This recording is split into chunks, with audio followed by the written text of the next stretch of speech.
with the due diligence, so specifically around SaaS, the software due diligence, being a CTO, because there's a lot of people listening to this that their goal is to buy a SaaS business because it's like usually the glory business, it's like the legacy business, buy something and it's just got really good profit margins, and it's one of the most passive types of digital assets you can have, if it's depending on what type of asset you buy, of course, but typically. So many people are wanting to buy these SaaS businesses. What are some of the things they should be looking out for when they're doing due diligence on the software?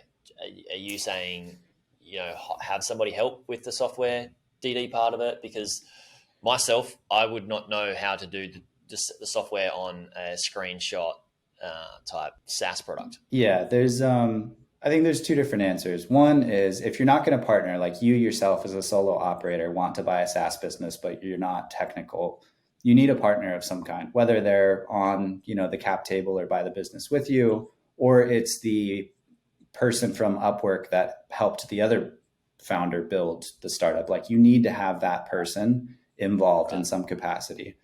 Yeah. The loveliest ones that we've bought have been ones where and I think this is really important for like an initial acquisition, the surface area of the product should be quite small. So screenshot API, what does the thing do? Takes screenshots. Does it do these 900 other things? No, it does not. It takes screenshots, right? So the surface area of the product is small.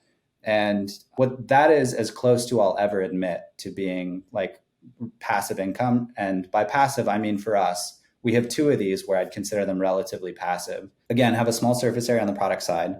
We bought them nearly complete. There wasn't a lot of investment on our side, right? We were doing the due diligence to know that we wanted to buy something that was relatively passive, because we bought stuff before that we thought was going to be passive. And it ended up being that, all of these feature requests were sitting in, Intercom or some like chat support system. And there were a ton of people that were willing to pay for the software if they had all these features.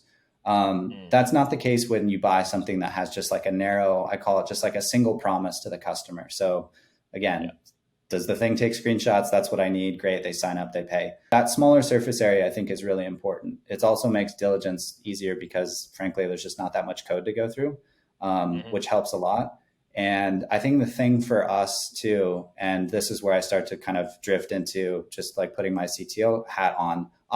We have 3 full-time developers now, but the buck always stops with me. So I'm like the fail safe. I don't want to have to do this, but our worst case scenario for a bad technical buy is me doing like a diving save, right? And that's nice to have. Like, that's one of our kind of, I guess, competitive advantages. But for somebody that's non-technical, that's going to have to be that person on Upwork or, wherever they found that developer. They're going to have to get somebody that they can ping at any time, because stuff's going to go haywire. Even just in like the natural growth progression of a small startup, like things break because you don't want to pay for bigger servers than you need, right?